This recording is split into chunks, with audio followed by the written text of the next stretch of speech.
We're starting the 5th series of Bring Back V10s by putting something right. On looking back over our first 4 series, we realised we were yet to talk about anything from 1998. There's no particular reason for that. I can assure you there's no bitterness towards that season just because Jacques Villeneuve's title defence didn't go very well.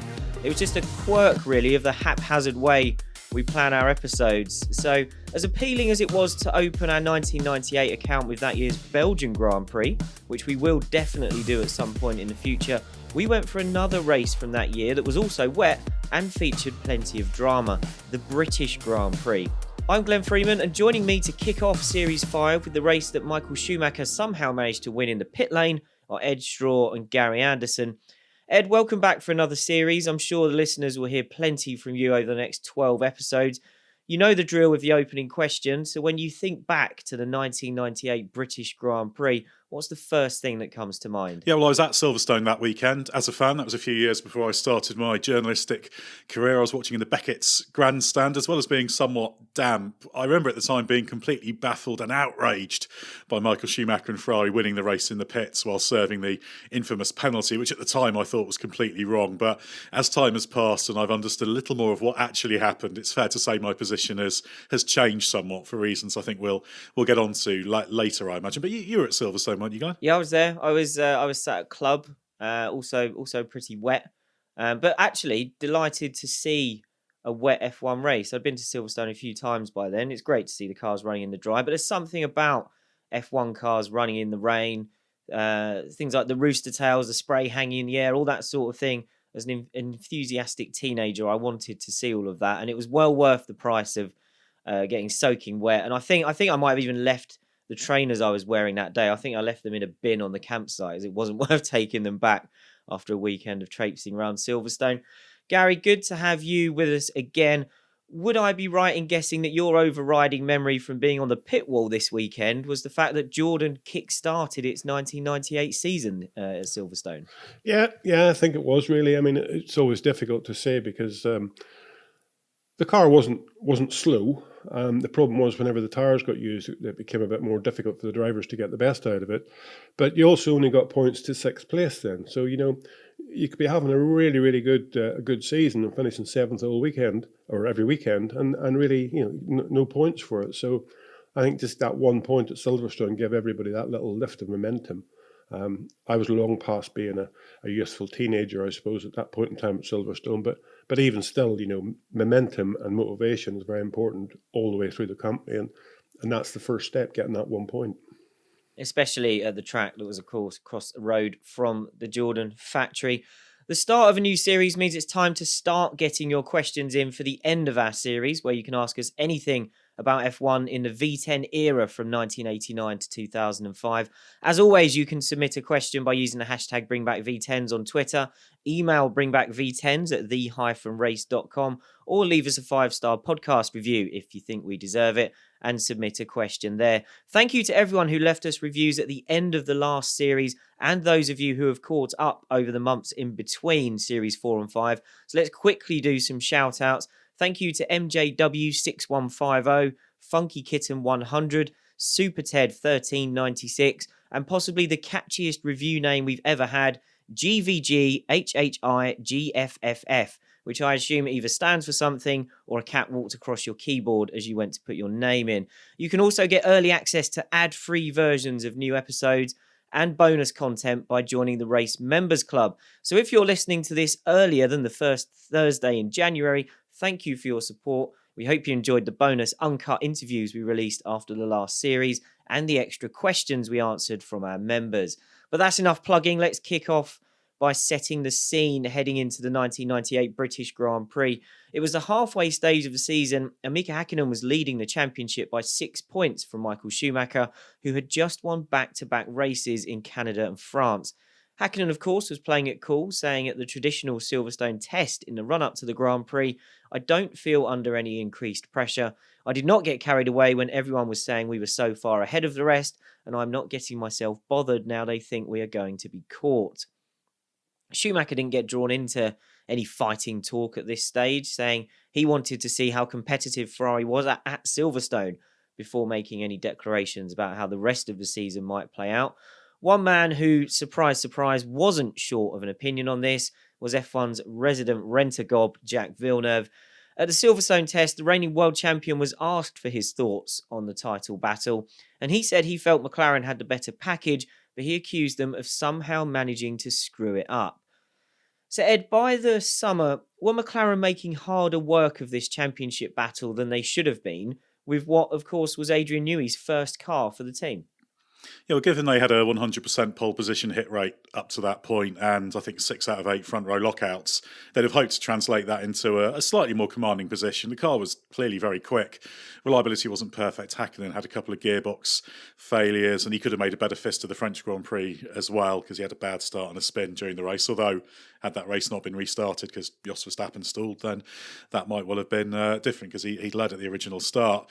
But Ferrari was coming on strong. They weren't resting on their laurels. Well, they hadn't have any laurels to rest on. They weren't sitting back doing nothing. Goodyear as well had really started to rise to the challenge posed by Bridgestone after quite a few years of having it all their own way.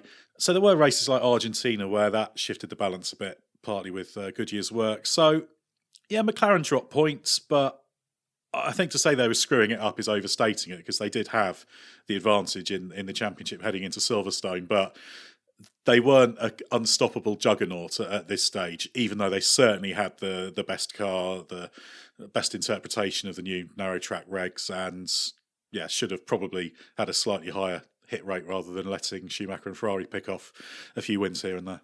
Ferrari's commitment to Schumacher as its number one driver put the spotlight onto McLaren, where there were no team orders in place. David Coulthard was third in the championship, 20 points behind Hakkinen, back when you got 10 for a win. Hakkinen was asked about getting Coulthard's support, and he said it would be unreasonable to expect DC to play a number 2 role, and he felt it was still a 3-way championship fight. McLaren boss Ron Dennis accepted that by not committing to one driver, McLaren could end up missing out on the championship, but he said that was the right way to run a team. Gary, you've got experience of running teams and being one of the senior people in Grand Prix teams around this time. Where did you stand on all this? Did you agree that a team was doing it the right way by letting both drivers have a crack at it? Or if you're fighting against effectively a one-car team like Ferrari, do you need to be willing to play them at their own game?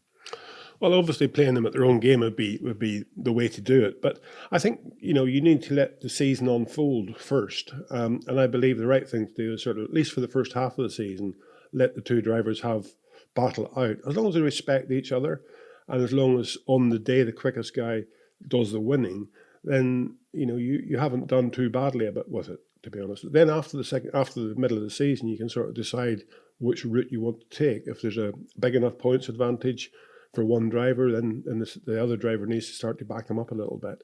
But as you say, a one-car team, that's what Ferrari have done for many, many years, had done for many, many years.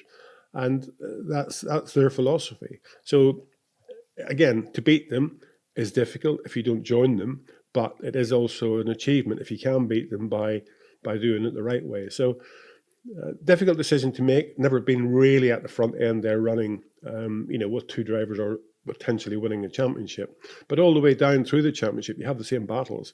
Might not be for the win, for the overall championship win, but there's always battles going on somewhere. And I've always felt that two drivers can contribute more than just one. We'll stick with the Ferrari theme for a moment. As ahead of the British Grand Prix, honorary Fiat president Gianni Agnelli said Schumacher was going to stay at Ferrari beyond his current contract, which ran to the end of 1999. Sure enough, just after Silverstone, it was announced that Schumacher had signed an extension to keep him at the team until the end of 2002. And interestingly, unlike his original contract, it didn't contain any performance clauses, as Schumacher felt they were no longer needed because it was a matter of time before Ferrari started winning championships. Speaking about the new deal, he added, "There's no point in changing a winning team. The choice I made when I came to Ferrari was for my personal satisfaction and the development of my career. With the time that has passed, I have not regretted it. In the last few races, we have shattered the McLaren Mercedes domination. It is something which seemed impossible at the beginning of the year. Everything is going in the right direction and I am fully satisfied and optimistic. Ferrari has done a lot for me and I feel happy in this environment." Schumacher hinted that he'd received proposals that offered as much or more money than Ferrari, which were believed to be from McLaren. And Mercedes motorsport boss Norbert Haug confirmed that there were some talks, but Haug said it was clear early on that a deal wasn't going to be possible. So, Ed, if we go back to this stage in 1998, do you think it was already becoming obvious that the Ferrari and Schumacher combination was eventually going to achieve what they'd set out to do together when he moved there in 1996? Or do we look back at those early years and those championship failures, and are we just blinded by what came in the years that followed? Yeah, it's always very easy to look back at what did happen with hindsight and say it was all preordained and certain.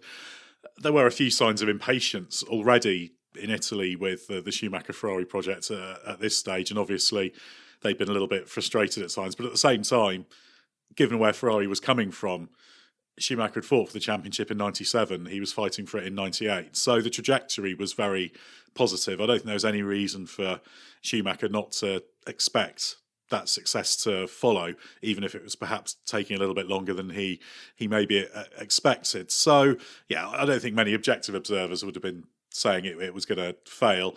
But I think to say that at this stage it was guaranteed we were going to see what happened did happen, because at this stage it was just winning a championship, wasn't it?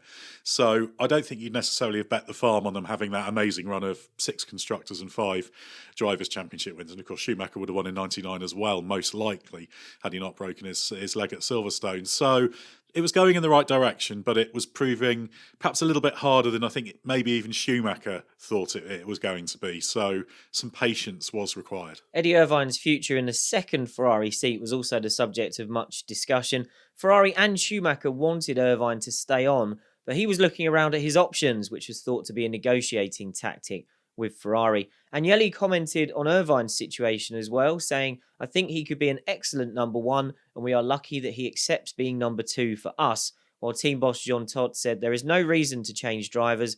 We want stability." Despite sitting 4th in the championship at this stage, Irvine explained his thinking for looking around, saying, "It's a matter of deciding, is this the best car available to me, or is there a car nearly as good with a lot better opportunity that would give me more power and confidence? It's not good for your psyche if you say something and it's ignored because Michael is all powerful. When Michael gets all the new bits on the car and I get whatever's left, it can get a bit demotivating. In Monaco, I finished on the podium, but it didn't matter because the team was disappointed Michael didn't win. I've got to sit down and really think what direction I want to go." So, Ed, by the end of the month, Irvine had signed a 1-year extension for 1999. Looking across his time alongside Schumacher, how do you think the job he did compared with Schumacher's other teammates? Yeah, fortunately, I put a bit of thought into this earlier this year when I did a piece for the Race Members Club ranking Schumacher's F1 teammates, as one of our Race Members Club members requested it. I put Irvine 3rd in the list, behind Nico Rosberg, top, easy choice, and then Rubens Barrichello, who was obviously Irvine's successor at Ferrari. Irvine fitted in really well, really knew his place, and he was happy to be the number 2. If you look at it, he scored about 58% of the points Schumacher did in that period, which, considering he was emphatically number 2, plus if you look at 96, his car was so poor in terms of reliability. I think it's pretty good, and he had that run at the title in 99 after Schumacher's injury. There were certainly better drivers out there, but he was a very good one, and for this number 1, number 2 model, Irvine was a great professional fit. And I think what he did that was remarkable was he managed to accept this number 2 role while still delivering at a good level. In 98, he was racking up the podiums, which is exactly what he was there to do. I tend to think that a number 2 needs to think they can be the number 1 in order to push themselves on, but Irvine seemed to be able to psychologically continue to deliver at a decent level while accepting his status, which I think was his value to the team. And we should say he made it work very well for himself. He got some great results in Formula One, was paid a lot of money. So I don't think you can really criticise his approach in the slightest. He just knew that he wasn't Michael Schumacher, and as so many of Schumacher's teammates showed, very, very few people are. Yeah, I think it was interesting how Eddie had the kind of mental toughness to make his peace with being a number 2, but not turn it. He didn't end up as this kind of downtrodden number 2. Obviously, he eventually left the team because he wanted to be a number 1. But if you compare him and Barrichello, I felt Rubens did a lot more agitating and wanting to get equal treatment and that sort of thing. Where as Eddie seemed to be able to accept it, but not let it completely derail his own progress. But let's use this as a chance to cover something I recently came across when reading Irvine's 1999 book, Life in the Fast Lane, which is a fun look back at his time at Ferrari and the 99 season in particular. While Irvine signed up with Ferrari again in the summer of 98, by the end of the year, he was having talks about leading Honda's upcoming F1 team. We've done a full episode about that project and why the team didn't come off in the end, but we didn't talk about the chance of Irvine going there. In the book, Eddie said, "It had always been my intention to go eventually to another team as a number one, to join an outfit where I'd have the whole team working for me. I had serious talks with Honda at the end of 1998 and had discussed terms. It was going to be mega. This was something I very much wanted to be a part of. I was convinced this was the way to go." In the end, Honda went with BAR, which I thought was the wrong way to proceed. It would have been much better if they'd done their own thing. I said I'd go to Honda if they could get it together, but as it gradually started to unfold, I needed to look around again. So Gary, we know Irvine would end up taking a lead role with what he hoped was a similar project at Jaguar for 2000. You were there. From what you knew of working with Honda, and from what you saw of Irvine at Jaguar, how well would they have fit together if the Honda-Irvine relationship had come off? I think it would have been pretty difficult because, I think the Japanese need a positive approach, a consistent approach. They need facts and figures. They don't respond very well to just, idle chatter. And we saw that with Alonso and Honda. At McLaren, really, they don't like that criticism, and I think Eddie, for lovely guy, Eddie was just Eddie. He would do it his way, and that's what made him sort of special. To be honest, he was an excellent driver, but he was no way a politician. So at the end of the day, I think that would have been a bit of an explosion, and it really sort of, within any team, you need a lot of strength to handle Eddie, because he is one of those guys that just says it as it is. And as I say, I think the Japanese would have, they'd have rebounded at that, and it wouldn't have been a nice place to be at all. So I think it was better going to Jaguar. The opportunity was pretty good. Unfortunately, the Stewart team in 99 and the Jaguar team in 2000 was very, very different. If he'd been at Stewart in 99, I think he would have thrived. The motivation of the company just disappeared with the Ford takeover as such, which was called Jaguar. And with that, the motivation of a lot of things disappeared. So at the end of the day, he did the right thing, but he did it a year too late. Talking of Honda, let's move on to what was going on with their engine supply of Jordan, which was officially a Mugen Honda engine, but had gradually become more serious over the years. This was Jordan's first year with the Mugen Honda engine, and the team was having a miserable season, having not scored a point by this stage. Damon Hill used the talk of Honda doing its own team to take a shot at the engine operation, saying until they can prove they can build a competitive modern-day F1 engine, they shouldn't even consider building their own car. It doesn't have a very good spread of power, the engine, and it keeps breaking. If they really were to do a team properly, they would throw everything at it. I just wish we could get our hands on that resource. Now, Hill mentioned this outburst specifically in his book, saying he felt he had to say something to jolt Honda into action, and he followed the approach he'd seen in the past from Ayrton Senna. Damon wrote, Ayrton had got things done at Honda using the power of his personality to effect change by publicly criticising them. I thought, well, you can keep talking behind closed doors, but they won't respond until the cat's out of the bag. Now, Gary, you did plenty of talking behind closed doors with Honda, trying to get them up to speed with this engine. You talked in the past about how difficult it was to get through to them, that the engine wasn't as good as they thought it was. Were you on board with Damon's strategy of giving them a bit of a kicking in public to try and get a reaction by this stage? No, not really, because it was, you could see them sort of close down whenever that happened. When you saw anything coming up in the press or whatever about the position, you could actually visibly watch them clam up. And I didn't believe that was the right way to go. We obviously did what we felt publicly that was potentially going to keep them awake, keep them alert of a situation. But the rest of it we did behind closed doors. And I still think to this day it was the correct thing to do. I went to Japan many times at the beginning of '98 to sort of go through with them the data that we had from the year before with the Peugeot engine and the '98 year with the Honda engine. Now, the engine was built by Honda engineers. It was serviced by Mugen people, but it was built, by Honda. So it was a true Honda project. So in going there, I think it was 4 times. The 4th time was after Imola, and the 3 times before that, I just couldn't get through the fact that we estimated that the horsepower deficit between the Peugeot and the Honda was something like 45 horsepower, which was a lot. In those days, it was a massive amount, and you couldn't replace it. And the problem is that it's not a visible thing. It's not something that stands out at you. It's not as though you're trying to drive the car with no front wing on it or no rear wing on it or whatever. It's just a missing part of the jigsaw. And on that 4th attempt there, one young engineer went off and got a test sheet from an engine that was running on a dyno, and came back and it was in kilowatts, and punched his calculator and came up with a number and said, "Oh, we have a problem." And they asked me to stay on for the next day, and I went in the next morning to their office, and they had this plan on the wall of what they were going to do. And did that suit what we wanted? The commitment was horrendous, unbelievable. And it even meant changing the firing order, and that meant for us new exhaust systems and lots and lots of work.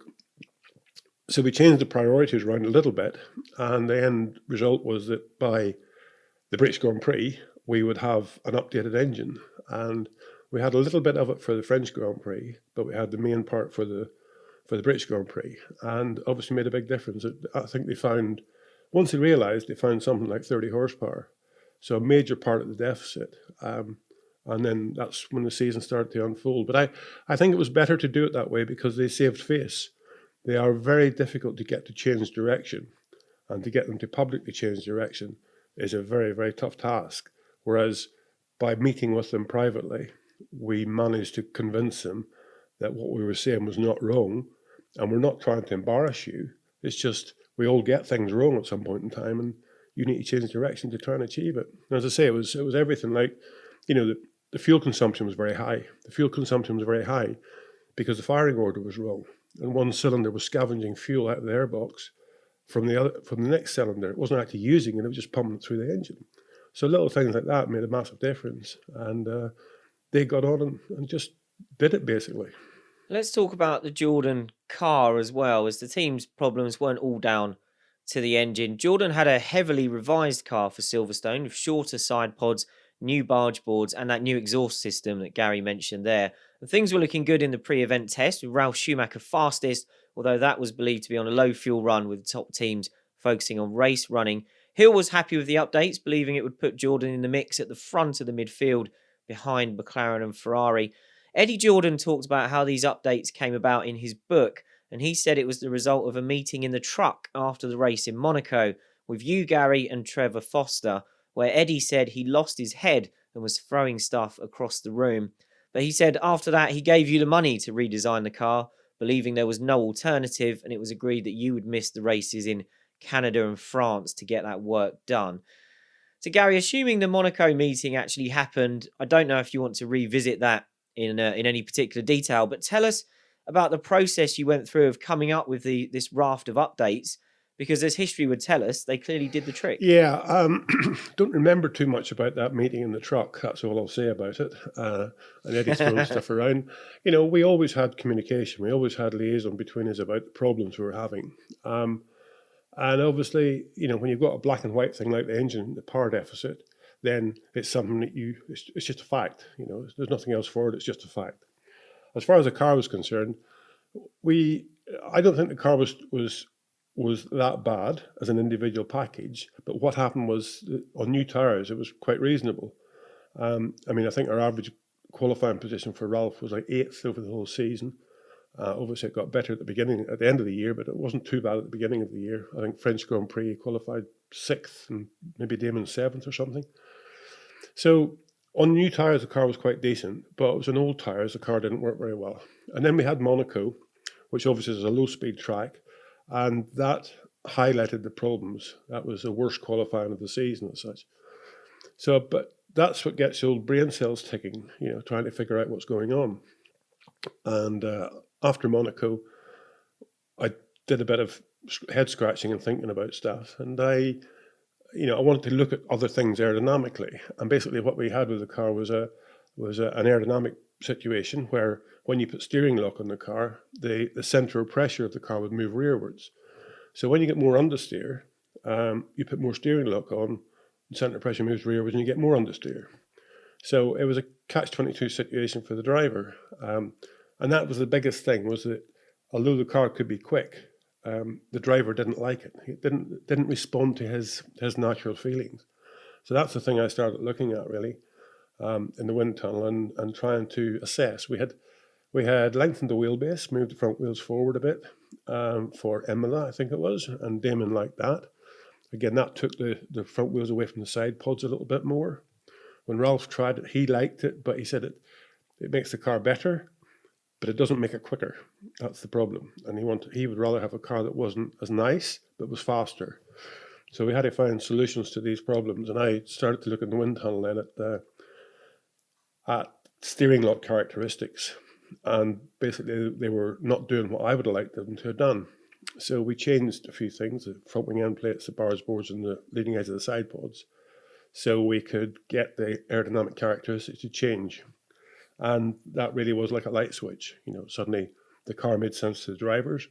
But unfortunately, during that time of the first half of the season, you haven't developed, and B, you've probably gone backwards because you've done things that weren't better for the car, just maybe made it a little bit better for what it was at that point in time.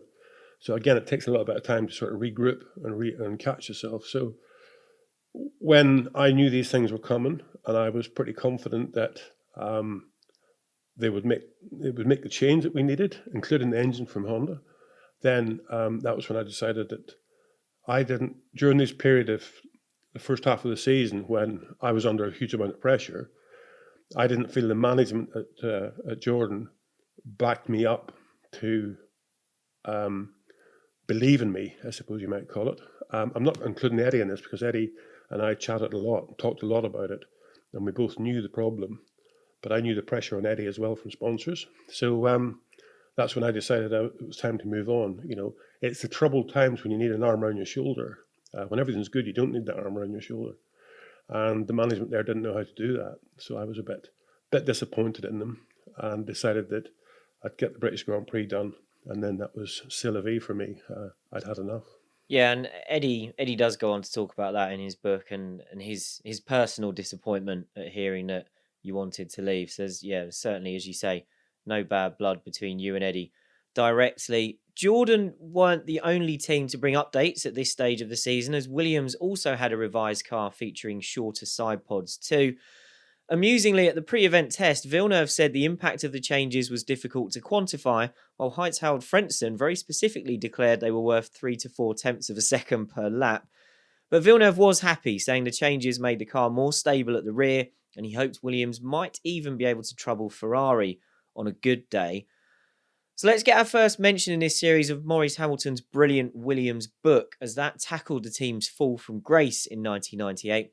Patrick Head said in that book that one of the things that worked against Williams was that it did a lot of the early testing of the groove tyres with a modified car in 1997. And Patrick said, we were led up the garden path because we tested with Goodyear and the tyres fell apart in a huge way. We designed a car with a rearward weight distribution.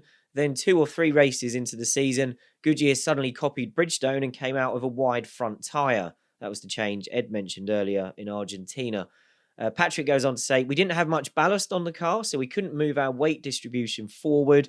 Now we had a wide front tyre that didn't suit our weight distribution. Villeneuve ended up getting 2 podiums that year, and in the same book, he said, I always had the feeling we managed to get more than we should have out of that car. So, Ed, that's a really interesting description from Patrick of what worked against Williams in 1998. And I saw Gary nodding along about the early Goodyear test tyres. But is the simpler answer here perhaps that Williams had lost Adrian Newey and Works Renault engines for 1998? Yeah, I think in the big picture, very much so. What Head's talking about there is the specific problems of the car and that the tyres presented. And I think it's fair to say, for example, if you benchmark Williams against Benetton, who used the same engine, the gap between those two was massively reduced across 98 compared to 97. So, yeah, Williams didn't do the best job that year, and there were some external factors. But of course, they didn't have Adrian Newey, did they? But I think, in terms of what was achievable that year, probably even if Adrian Newey had been there, the Mecachrome engines they used, yeah, they were the continuation Renaults, but they didn't have the development budget, so there was a development and a financial disadvantage there. And I think maybe Williams slightly underestimated the impact of that in terms of what they could achieve that year. But yeah, the loss of Newey was huge. So you got the engine as the first order thing, but given it was the new narrow track car regulations and how well Newey did with the McLaren, as you'd expect him to do, they were certainly worse off not having him. So yeah, you've got kind of the really localised factors of the car, the slightly broader factor impacting that year of the engine, and then the really wide factor of losing Adrian Newey, which its biggest impact was almost long term, even though it was clearly a disadvantage then. So there's a lot of negatives for Williams in this phase, and yeah, you can kind of shuffle around the priority order, but there was no way Williams was going to be fighting for the championship in 98. And the fact I think it had the third fastest car over the season was probably pretty decent. Another F1 engine that was in news around this time was the Arrows engine. That's right, in 1998, Arrows did a Ferrari and had its own in-house engine, developed by Brian Hart. The engine had an update coming for the middle of the season, which driver Mika Salo was happy about. Salo said, "It's quite a big gain. It's not a big leap in power, but it's very drivable. We ended up going round in circles, but now we've got a better engine, we can look at taking a step forward. It's still not enough, but racing drivers can never have enough power." That year's Arrows was the last car fully designed by the legendary John Barnard, who would leave the team during 1998 and then do some consultancy work with Prost. But this was his last role as a fully fledged technical director in F1. In Barnard's book called The Perfect Car, he said of the Arrows engine, "Hart had a good reputation, but his new 10-cylinder engine was really an upgraded Cosworth V8, and it was in its early stages." Now, Gary, Jordan had worked with Brian Hart earlier in the 1990s, but by this end of the decade, was the F1 engine battle just moving away from someone like Brian? You know, it's so difficult for a privateer to build engines. You know, Cosworth did it for many years during the privateer Formula One formula, I think you might call it. Whenever you could go and buy an engine from from Cosworth and a gearbox from Hewland and bolt the whole lot together with a bit of aluminium sheet to make a chassis, and you have a competitive car. But at the end of the day, you know, unfortunately, the spend is so high. Whenever we moved at the end of 1994, we moved from Brian Hart engines to Peugeot engines. The difference in the money spent was enormous. I mean, we were talking Brian Hart's engine spend for the year would be something like 5 million. Instantly, Peugeot was 25 million. And even that was too little. You know, the amount of people they had was huge. The facility, the tools, the equipment, the stuff that money buys you was enormous. So I think for pound for pound, or horsepower for pound, I suppose you might call it, without doubt, Brian's engines were exceptional. He was an exceptional person to work with because he understood, having driven a bit himself and having worked with a few teams. And, you know, he was like me. He was hands-on, you know, head down, ass up, as they call it. But he was hands-on, and he was, you know, he got on with the job. He understood what was going on. Fantastic person to work with. But by the end of the 90s, you know, the bigger companies were starting to come in now with more money again. And it was obviously very difficult for him to see through all of that money, how to find that money, because Brian was just a simple engineer. He needed somebody that would put the money in there to allow him to get on with what he did best, which was build good, competitive racing engines. And he never really got that opportunity. Talking of big money coming into F1, BAR was in the news around the British Grand Prix because it launched its factory in a little place called Brackley that you might have heard of, as it's now the site of the Mercedes F1 team that has enjoyed so much success. BAR also revealed its corporate colours, which were basically light blue and dark blue, although it did come up with a smart livery that it put onto a 1996 Tyrrell for the launch event. Bizarrely, given how obvious it was that Jacques Villeneuve's manager Craig Pollock was setting this team up with British-American Tobacco and Reynard for Villeneuve, both sides were claiming that no deal was done at this stage for 1999. However, that was believed to be a formality based on the fact that Villeneuve's Williams contract didn't allow him to sign for someone else until later in the summer. If you've not heard our full episode on BAR's dreadful 1999 season from the last series, you should definitely go and check that out. But we didn't touch on the early weeks and months of the team's formation, so let's do a little bit of that now. In an interview with Autosport magazine, Pollock said, "If you asked me 2 months ago what I could offer a driver, I would have said a load of air. There was nothing really concrete to show. Today, if I take a driver to Brackley, I can show him the start of the infrastructure." There are still some very good reasons for not joining us. We're a brand new team, a huge risk. But if you're arguing with Jacques, you now have an argument, whereas before you didn't. So Gary, by this point, BAR had signed a Supertech engine deal and shown off its factory.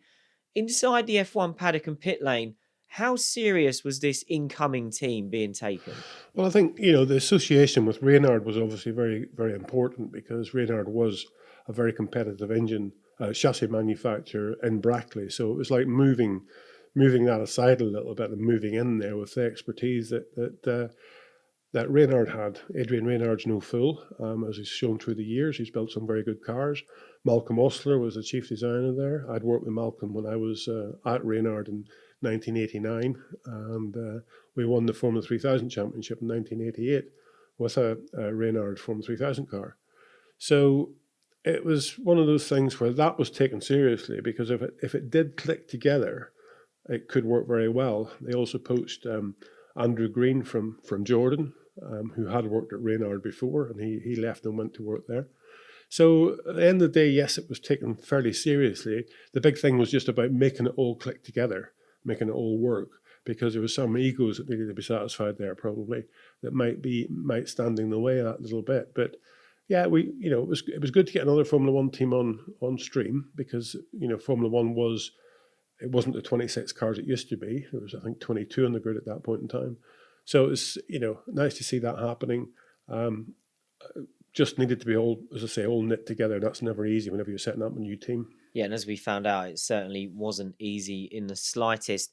In that first season, at least. Let's get on with the race weekend then. Hakkinen and Schumacher occupied the front row, with Villeneuve making good on the promise of the updated Williams to qualify third. He felt he could have pipped Schumacher to the front row, but in fairness, Schumacher abandoned his final lap once he realised it wasn't going to overcome the margin of 4 tenths that Hakkinen had over him. But Villeneuve warned that the Williams wouldn't be any good if the race was wet, and sure enough, race day, the rain came. Villeneuve made quick work of slipping down the order with a bad start, while Jean Alesi rocketed up to 4th in his Sauber. At the front, Hakkinen eased away from Schumacher, and it wasn't long before Coulthard passed the Ferrari as well. Given Schumacher's wet weather prowess, this was a bit of a surprise, although it emerged after the race that Ferrari had gambled on conditions improving and had a dry weather setup on both cars. Ed, you and I were in the grandstands or on the banks. I don't know what sort of ticket you had that day. Is it fair to say that before we found out about the dry setup, it was a surprise to see the McLarens with the upper hand over Schumacher in the wet? No, I was in the grandstand. You've got to do it properly if you can. But yeah, this was at a time where if it was raining, you backed Schumacher because he generally won the rat races. To this day, I think he's the driver with the most wins in rain-affected F1 races, although Lewis Hamilton's been chipping away at that tally. But Coulthard and Hakkinen, probably Coulthard in particular, weren't mugs in the wet. But when Hakkinen got away in the lead, it did feel like it was only a matter of time before Schumacher got ahead. But very briefly, Schumacher was right with him, and then suddenly he's falling back and Coulthard gets him. But actually a really good move at Abbey. So yeah, the race did unfold particularly early on in a slightly different to expected way, because yeah, when it rained, Schumacher won. But I would say the star of the opening phase of the race was the other Schumacher, Ralf. Ralf had started on the back row after his car failed scrutineering, but by the end of the first lap, he was already 14th. He kept making progress from there and kept his nose clean when others didn't, to claim Jordan's first point of the year in 6th.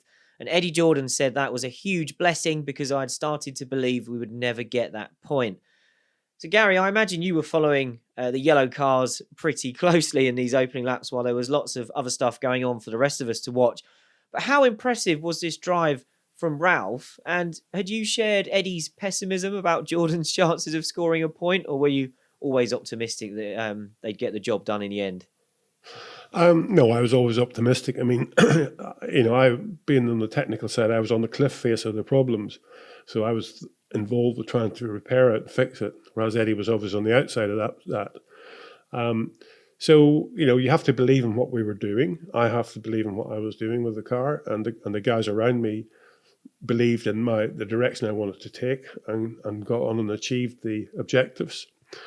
As far as the race was concerned, Ralf was put to the back of the grid because he couldn't get out of the car within the 5-second rule. It was done at the beginning of the year because you have to do it. But then as the season progressed, his seat got modified a bit here and there, and so on and so forth, that whenever they called him to do it again at Silverstone, he couldn't quite make it. So we had to modify the dash of the car to clear his knees so he could get out quicker. It was, negligence, I think, on our behalf, because we should have checked it every now and again ourselves. But we didn't, and we suffered the consequences. So we started at the back. And to be honest, keeping his cool and doing that was probably as good a weekend as I've seen from Ralf. His maturity had grown quite a lot. He had got a better car underneath him, so he was content with that situation. And I think he knew that, the only way to get to the checkered flag and potentially score some points was through maturity and making the right decisions. And he drove fantastically. It was, relative to Damon, who spun off, whenever we thought Damon would bring in some good points for us, end up Ralf was the one to do it. And justifiably so, I believe, because I think during the beginning of the season, the first half of the season, Ralf fought harder with me or against me, or whatever you like to call it, to try to get the car better, try to get the car faster, whereas Damon had sort of not given up by any means, but he wasn't fighting, the way I'd like to have seen him. Ralf was new boy in town, still cutting his teeth, so he just wanted to fight for it and get the best out of the car at every point in time. And it was good to see him score that point at Silverstone, because it was a big day for us. As you say, we were just across the road. The factory was just across the road.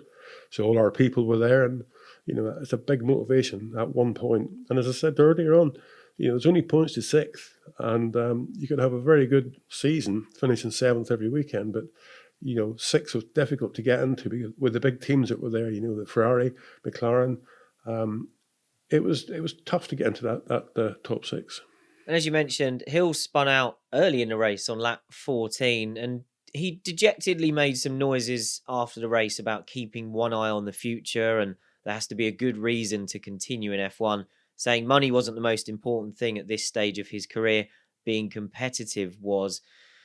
Damon also came under fire from Irvine, who dropped back from 5th to 10th on the opening lap, and then accused Hill of weaving all over the place when he caught him. He went on to call Damon a sad old man, a menace on the track, and a bad loser. But Hill said he was entitled to do what he did in defending his position. So, Gary, this was the weekend that kickstarted Jordan's season, and Eddie used those exact words in his book. Damon was on a 2-year contract at this point, so this didn't develop into a big will he, won't he sort of retirement saga. But even though Jordan was happy with the result and happy to get that first point, did you feel Damon was perhaps still under a personal cloud after having a disappointing home race? Well, yes. I mean, a British driver at the British Grand Prix in a British team that's just across the road from the track, that's obviously a big venture to try to do the best you can. And it was a bit of a silly mistake. It was conditions that you would have said suited a driver, I suppose you might call it. Wet conditions always suit the driver. Plays a much bigger part than the car. You still need the car underneath you, but the driver contribution is huge. And I think Damon took that all in.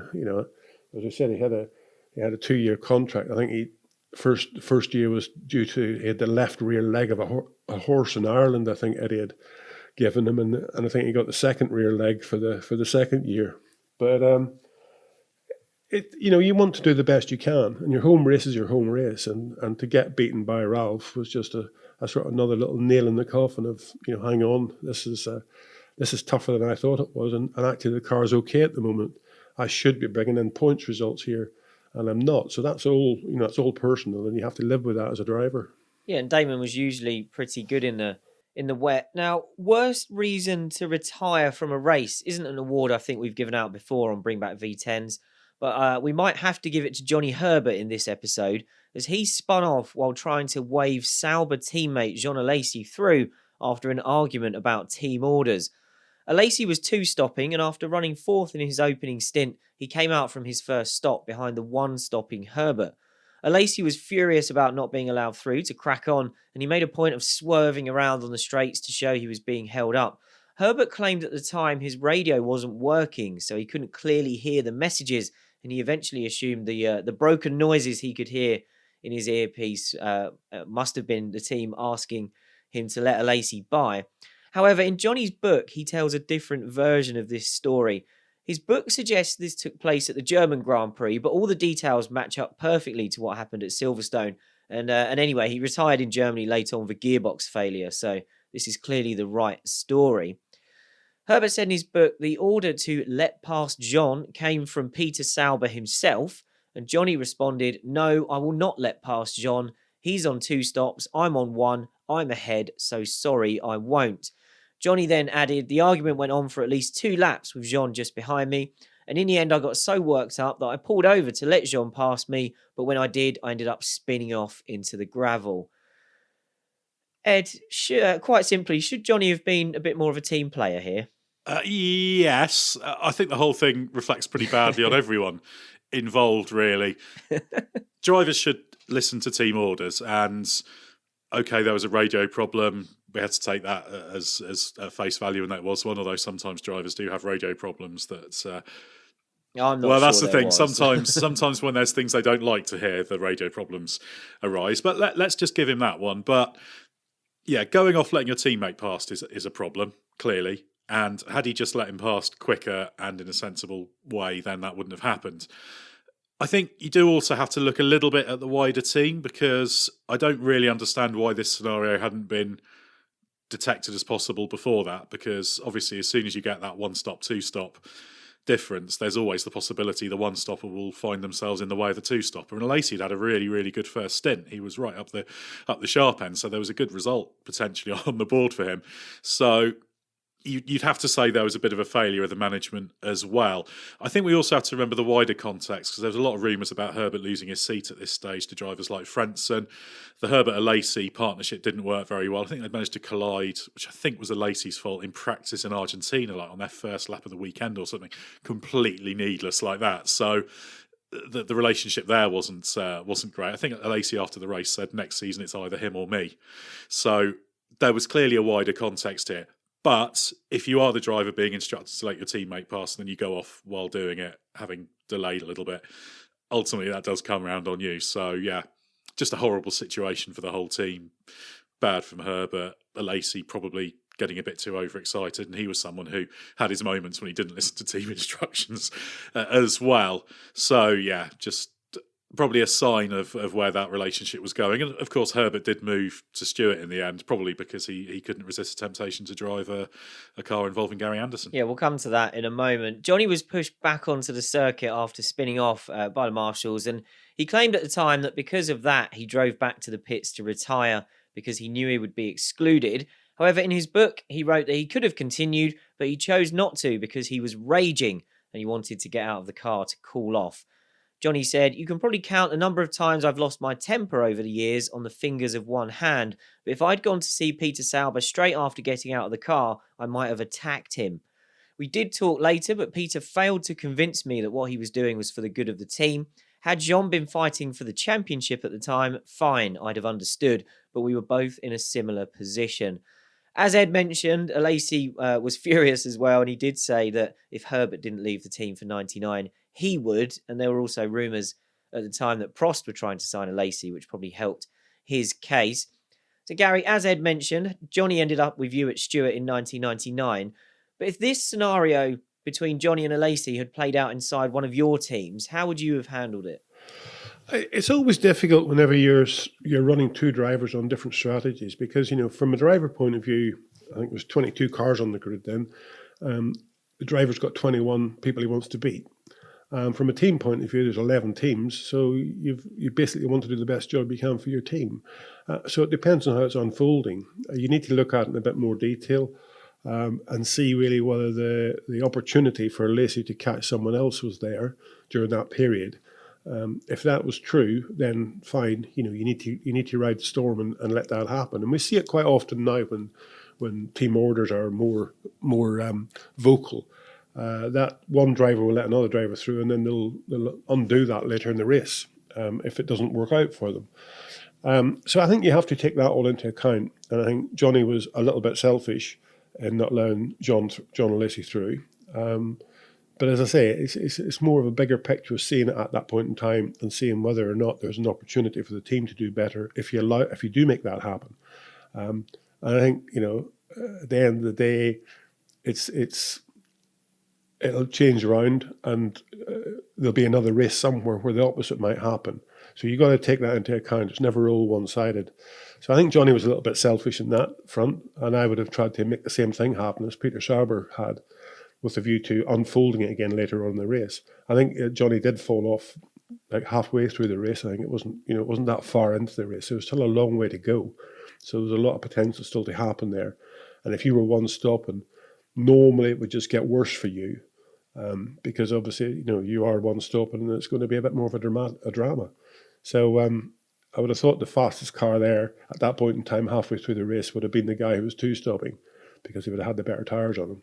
So I'd have probably made the same decision as Peter Sauber. Yeah, I think it's probably quite badly handled by everyone. As Gary mentioned, when points were only going down to 6th, a team like Sauber needed to do everything it could. And ultimately their goal in a race like this is get 2 cars to the checkered flag in the shortest race time possible. And it's just unfortunate if they end up in each other's way. But as Ed said, they probably should have seen that one coming beforehand. Back at the front, Coulthard was keeping pace with Hakkinen, but at their first stops, Coulthard was put onto another set of intermediate tyres, and Hakkinen was given full wets when he came in.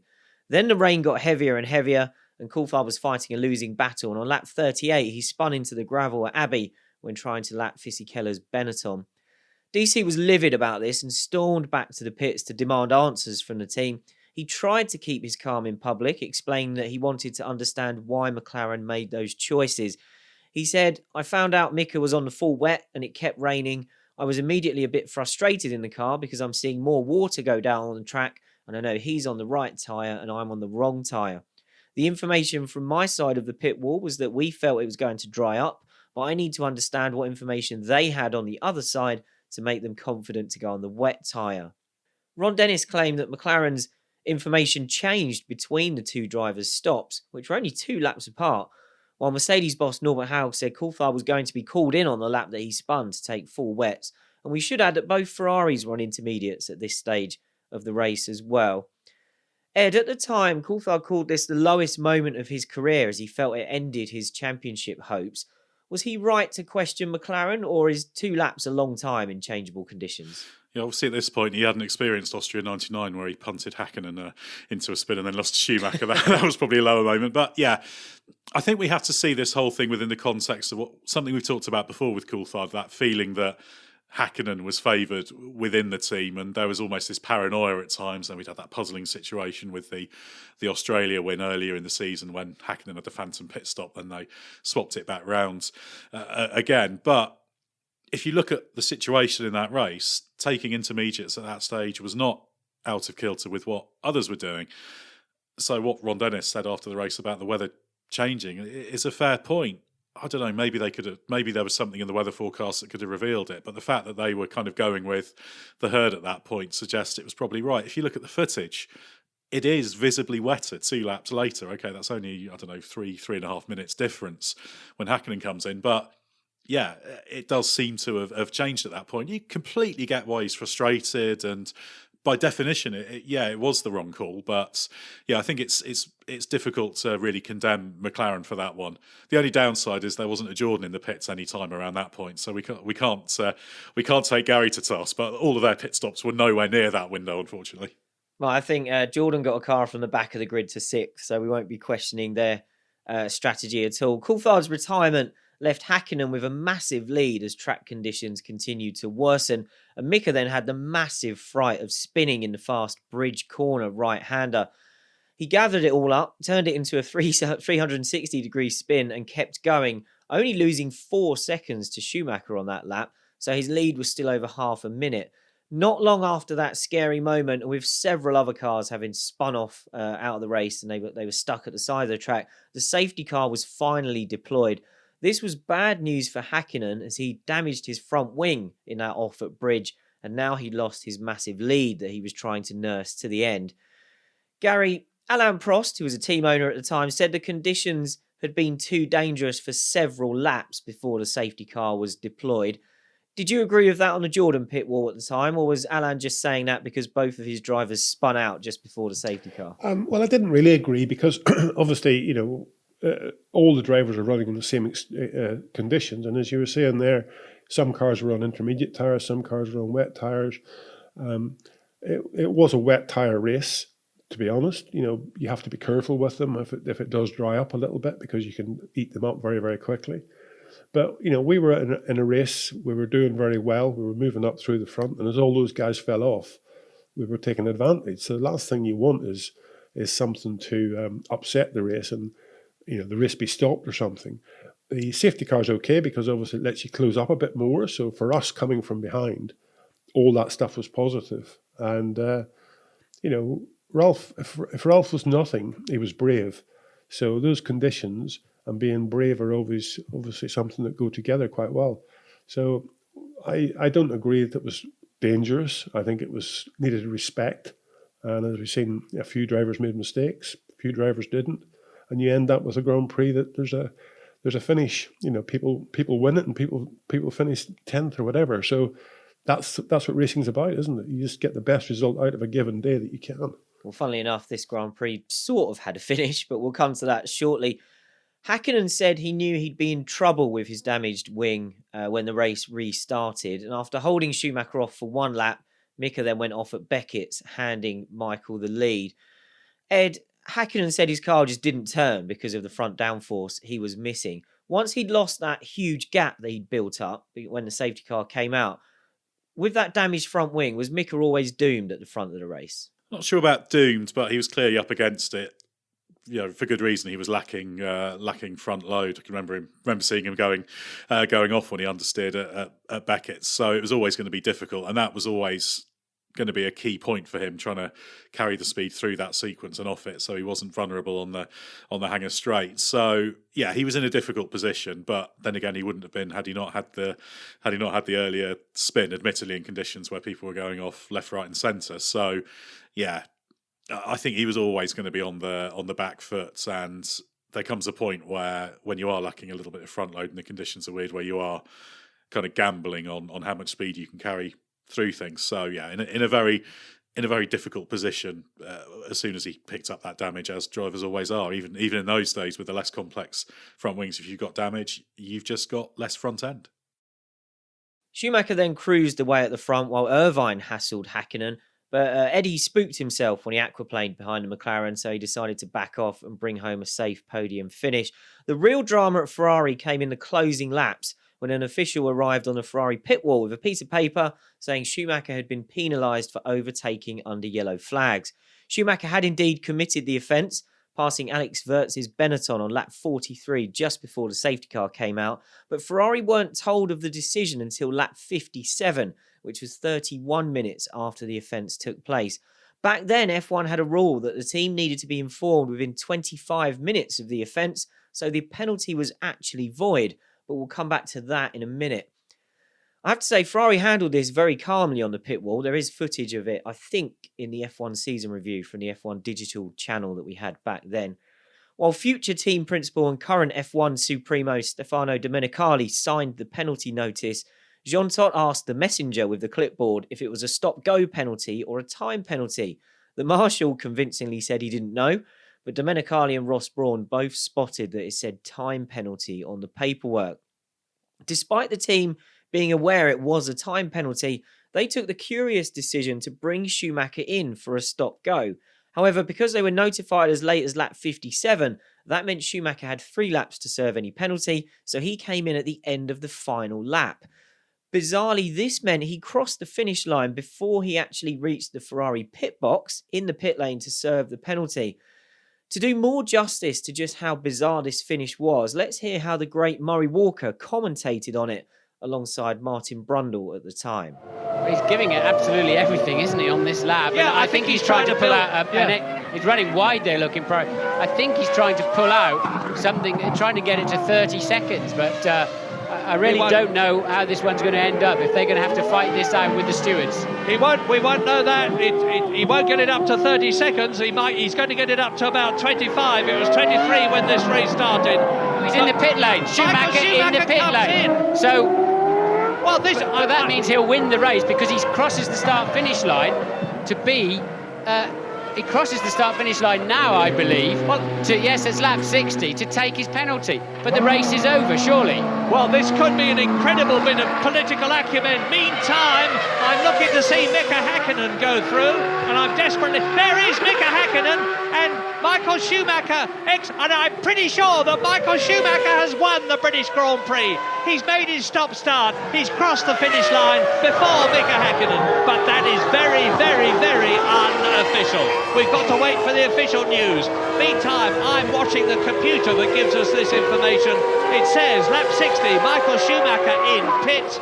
Mika Häkkinen's crossed the line. I frankly do not know the answer at the moment. Ferrari are going mad in their garage, I can tell you that. I have never, ever, in the years I've been watching Grand Prix racing, seen a finish like that. It is absolutely unprecedented. That wasn't the end of the confusion, as Schumacher rejoined the track and carried on for another lap at racing speeds, which Ferrari later said was a decision to play safe in case Schumacher was obliged to pass the checkered flag on the track. So, Ed, like me, you were trackside. What did you make of all this? Well, it's completely ridiculous, wasn't it? It's self-evident to anyone. You can't take a penalty after crossing the line. You might as well take it a week later. It doesn't make any possible logical sense. And then, Schumacher then doing another lap was ridiculous as well, because that was a slowdown lap and also created safety concerns. It did seem Ferrari was attempting to pull a fast one, and in some ways they sort of were, but obviously for various reasons, some of which you've already alluded to, there were wider problems about this penalty in terms of the clarity, legitimacy, etc. So just a very, very odd situation. Ferrari might just have been better off just ignoring it. And, if you're told it's a time penalty, that is a time penalty, not a stop-go penalty. So, it complicated matters to do this. And actually, had Ferrari just gone to the end of the race and then argued it out or had the penalty or not, it would have been easier to, on the surface, have sympathy with their situation, whereas the actual finish was bizarre and extremely unsatisfactory. That's a good point. Ferrari had signed paperwork that said 10-second time penalty, so it didn't really make any sense to bring him in for a stop-go. Schumacher returned to Parc Fermé still unsure he'd won, and he actually did. So he ended up doing 2 laps after the finish of the race. And you could see his joy and relief in Parc Fermé when his mechanics told him he was the winner. On the way up to the podium, there's footage of him having the situation laid out to him by Jean Todt, and Schumacher clearly looks concerned and a bit confused. As well as admitting he was taking it easy before the safety car came out because he couldn't live with Häkkinen's pace, Schumacher said of the yellow flag incident with Wirtz, "I don't even remember I passed him because you pass someone but you don't even see it because of the spray. That is the reason why you don't see flags. If you imagine I'm following someone that close, then you're lucky to see the road. We have to clarify now what was the story and what we should have done." Gary, you were in the heart of this race with Jordan still. Ralf brought it home in 6th and was one of the first people to congratulate Michael in Parc Fermé. How aware were you of what was going on, and what did you make of how Ferrari handled it? Well, we thought quite badly, because at the end of the day, we had no information on it. We just basically saw everything unfold, and Michael coming into the pits on the last lap of the race, and so you had no idea what was happening. But he won the race by 22 seconds, I think it was 22 and a half seconds. So time penalty would have been, as I say, 10 seconds or something like that. So either way, it didn't matter. He didn't have to do that sort of stuff. And I think whenever you see the way it all unfolded by sending him out for another lap, it was Ferrari didn't know what was going to happen either. I think it was just covering all your bases if possible, making them drive through the pits, stop, go, do that extra lap. So it didn't matter what penalty they threw at them. There was a pretty good chance that Ferrari could have an argument that would allow them to have won the race. So it's very difficult. I've been, in meetings or protests or whatever you like to call it with Ferrari, and you're never going to win, I suppose. So, they definitely know how to fight a battle, and obviously covering your bases with everything. That was what they ended up doing. So, it's I don't think it was right, but that was the decision on that day. McLaren appealed the result, and that appeal was rejected. The reason it was rejected was that the penalty was void for multiple reasons. So firstly, there was Ferrari being informed of the penalty outside of the 25-minute window, which the stewards put down to the distraction of the safety car coming out straight after Schumacher committed the offence. The penalty was also not communicated properly, as it never appeared on the timing screen. So as Gary just said there, nobody else had any information. And if you watch the finish of this race back with the UK commentary, you can hear Murray Walker and Martin Brundle saying they can see no sign of the penalty anywhere official. The final error made by the stewards was that they applied the wrong penalty. The 10-second time penalty they handed Schumacher was only applicable for offences that took place in the final 12 laps of the race, but Schumacher passed Wirtz with 17 laps to go. Because of that, Schumacher should have been given a 10-second stop-go, which would have been roughly a 25-second time loss. And how far behind did Hakkinen finish in second, as Gary just mentioned there? 22 seconds. This formed part of McLaren's reasoning for taking the matter to the FIA International Court of Appeal. Ron Dennis said, "We weren't advised there was a penalty imposed. For that reason, we were pacing Mika because he'd sustained some front wing damage. So we could have pushed, which is a normal thing. If there's a penalty, we are informed. The second thing is it was taken after the finish line. And again, that seems to be wrong."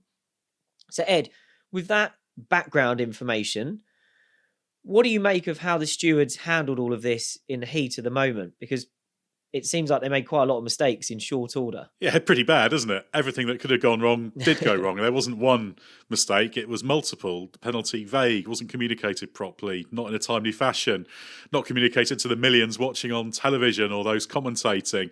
Wasn't the right penalty. I mean, that's the definition of amateur. The stewards were, and indeed are, amateur in status, so it was a failure of the stewards to get it right, to get anything right really, that created the conditions for this controversy. McLaren's appeal at the Court of Appeal did fail as well, with Max Mosley saying this was because the stewards would not have punished Schumacher if they'd known how difficult it was to see the yellow flag, and this was after the FIA received footage showing what had happened.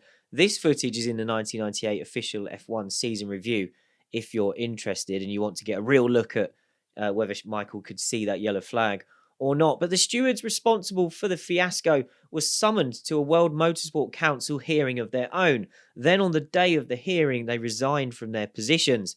Mosley said they would be welcome to reapply for their licenses in the future, adding that they were extremely experienced and competent officials who were working under extreme pressure in dangerous weather conditions at Silverstone. The FIA promised to learn from this situation and come up with ways to reduce the workload of the stewards during a Grand Prix. And one of the changes it eventually made was to get rid of that 25-minute time limit for punishing an offence. So Gary, as we start to wrap it up here, was it right that McLaren's appeal was rejected for the reasons Mosley gave? Is it fair that Schumacher shouldn't be penalised if he can't see the flags, or should there be a hard line on that sort of thing? I think there should be a very hard line. I mean, by definition, you're going to have more incidents and accidents whenever there is bad conditions.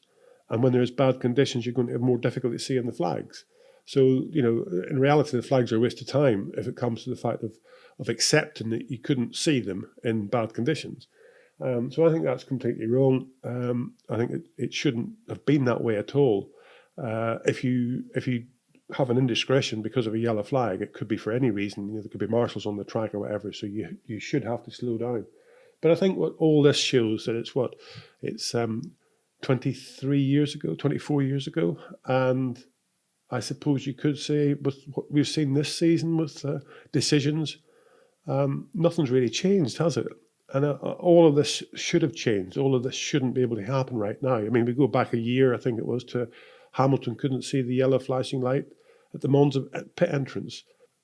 Where are we going with all this? This should highlight the fact that there is a lot of racing drivers out there in cars, big money being spent, and then there's decisions being made. And those people making those decisions need to be more up to date than they are. So yeah, I guess in the modern era, we still have stewards' controversies all the time. They're just a bit more complicated and a bit more high tech. But Ed, we've hauled the stewards over the coals for all the mistakes they made, but did they deserve to then be dragged into the fallout like this with being summoned to the World Motorsport Council? Obviously, that hearing didn't take place because they resigned on the morning of. But was that a bit much to drag them into it in the way that the FIA almost did?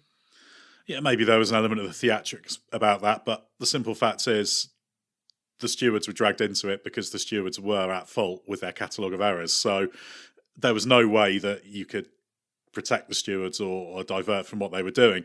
So in that regard, yeah, stewards were at fault, deserve everything that's coming to them. But there is a caveat we have to add to this, which is you've got to assume they weren't correctly educated in the procedures and informed about how things work. There weren't fail-safes in place. You can say what you like about the FIA stewards today, and there's a few areas where you can raise some questions, but they are well educated and well prepared. They know what they're there to do. They know how all the processes are working. There's no excuse for not understanding that. I think the stewards at the British Grand Prix in '98 would have had more of an excuse for that, and there were wider failings. And in fact, the FIA did address this because they talked about finding ways to create a slightly more sensible, robust procedure with the race director noting times of incidents and giving them written documentation, etc. So a lot of things were tightened up there. The stewards, yeah, like I say, they're still amateur today, but it was much more amateurish back in that stage. So yeah, the stewards were at fault, but these things don't happen in a vacuum. So the FIA probably also were quite happy to make them the sacrificial lambs rather than drawing any attention to any wider problems that may have been in place. But for such a catalogue of errors to happen, it's not only a question of that. And you've even got to ask, well, who appointed the stewards? Even if you say everything was perfect and the stewards just got it wrong, then, well, who appointed them? Who felt they were qualified to do it? They were qualified to do it. The wider structure just was not at the level required of Formula One, and it didn't serve the broadcast, it didn't serve sporting integrity, it didn't serve motor racing in any way, shape or form. So, yeah, the stewards, ultimately, the buck does have to stop with them. We'll leave it there for Silverstone 1998 then. Hopefully we've made some sense of what went on at the finish. And thank you to Ed and Gary for helping us get Series 5 kicked off. And we'll certainly revisit 1998 again in the future. Remember to get your questions in for our series finale by using the hashtag BringBackV10s on Twitter, emailing bringbackv10s@the-race.com, or by leaving us a 5-star podcast review if you think we've earned one. And check out therace.com/members club if you'd like to get early access to ad-free episodes and bonus content between the series. We're skipping forward a few years for our next episode, where we'll be heading to 2004 and looking into the story of the unforgettable Williams FW26 in its original form, more commonly known as the Walrus.